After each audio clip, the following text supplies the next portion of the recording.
Guys, I am back today to talk about another awesome graphic novel that is available on Hoopla. This is one of the graphic novels that was one of the options for our lit circles, and it's one of the ones that actually turned out to be very popular, and it's one that I liked too, even though I'm not usually an easy sell on biographies and autobiographies. And it's called They Called Us Enemy by George Takei. George Takei has captured hearts and minds worldwide with his captivating stage presence and outspoken commitment to equal rights. But long before he braved new frontiers in Star Trek, he woke up as a 4-year-old boy to find his own birth country at war with his father's, and their entire family forced from their home into an uncertain future.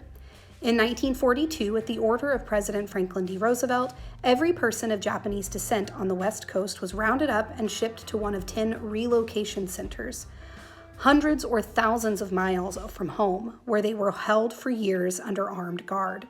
They Called Us Enemy is Takei's first-hand account of those years behind barbed wire, the joys and terrors of growing up under legalized racism, his mother's hard choices, his father's faith in democracy, and the way those experiences planted seeds for his astonishing future.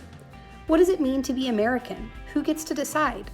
When the world is against you, what can one person do? To answer these questions, George Takei joins co-writers Justin Eisinger and Stephen Scott and artist Harmony Becker for the journey of a lifetime.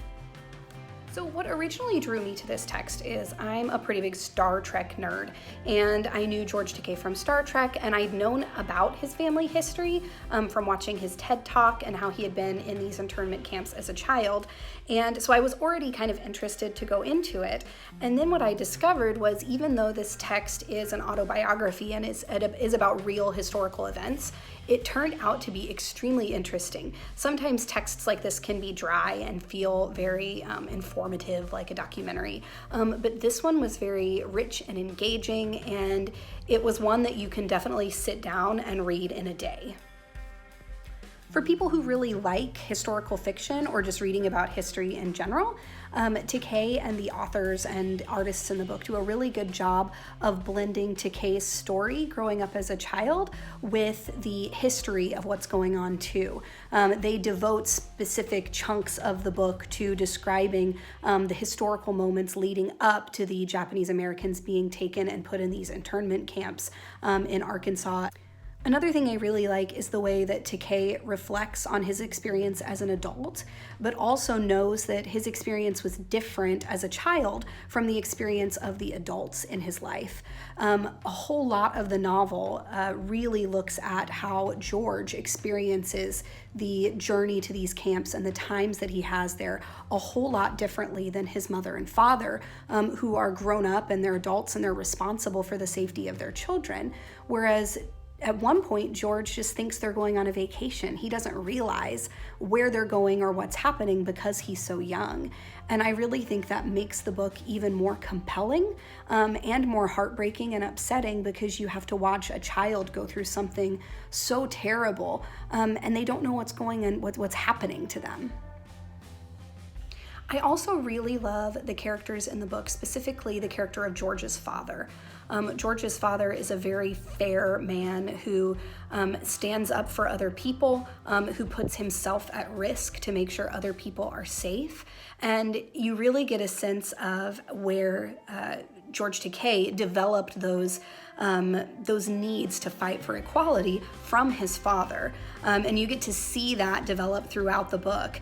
And at some point, you're almost worried for George and his family because of his father's generosity and willing to help other people. And there's a lot of discussion of this idea of how much risk you're willing to put yourself and your family in order to do what's right. Overall, the book has a lot of really great positive messages about how we as individuals can stand up and fight against things like this, and what we can do as people to prevent atrocities like this ever happening again. I really recommend this book to all readers, not just readers who enjoy autobiographies or biographies. If you like books like the Who Is books, or if you really like informational text, I think this would be a really good graphic novel for you to try, especially if you haven't tried graphic novels before. Like I said earlier, this text is available through Hoopla. You'll just search the title or George Takei's name and it should come up. The full graphic novel is on there and available for checkout for free.